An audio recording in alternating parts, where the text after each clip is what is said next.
Commander Ryan, বানজা Kapotaksha জাহাজের অধিনায়ক। আজ 21 নভেম্বর সশস্ত্র বাহিনী দিবস।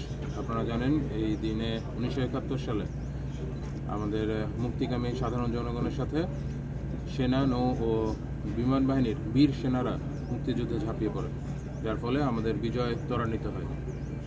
এই জন্য এই দিনটি আমাদের কাছে অত্যন্ত গুরুত্বপূর্ণ এবং তাৎপর্যপূর্ণ। এই দিনটি আমরা অত্যন্ত ভাবগম্ভীর্য এবং উৎসাহ উদ্দীপনার মাধ্যমে আমরা পালন করে থাকি, যারই ধারাবাহিকতায় আজকের এই বাংলাদেশ নৌবাহিনীর বেশ কিছু জাহাজ জনসাধারণের জন্য উন্মুক্ত করা হয়েছে। আপনারা যে জাহাজটি আমার পিছনে দেখতে পাচ্ছেন, এই জাহাজটি বানজা কপোতাক্ষ। 2003 সালে জাহাজটি ইংল্যান্ড থেকে নিয়ে এসে বাংলাদেশে কমিশন করানো হয় এবং এই জাহাজের মাধ্যমেই আমরা বাংলাদেশের জলসীমার সার্বভৌমত্ব রক্ষা, এর নিরাপত্তা, চোরাচালান নিরোধ, মানব পাচার নিরোধ, এছাড়াও যে কোনো সময় প্রাকৃতিক দুর্যোগে ত্রাণ সরবরাহ এবং দুর্যোগ মোকাবেলার ক্ষেত্র হিসেবে আমরা এই জাহাজকে ব্যবহার করে থাকি।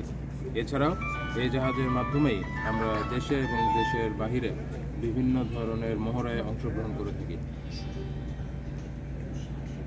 আজকের বাংলাদেশ নৌবাহিনীর বেশ কিছু জাহাজ উন্মুক্তকরণের একটা বিশেষ কারণ রয়েছে, সেটি হচ্ছে সাধারণ জনগণ, বিশেষত যারা নতুন প্রজন্ম, তাদেরকে বাংলাদেশ নৌবাহিনী কর্মকাণ্ড সম্পর্কে একটা সম্যক ধারণা প্রদান।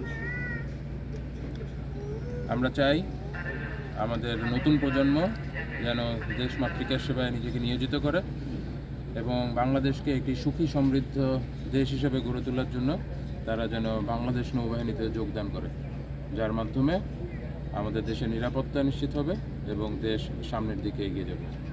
ধন্যবাদ।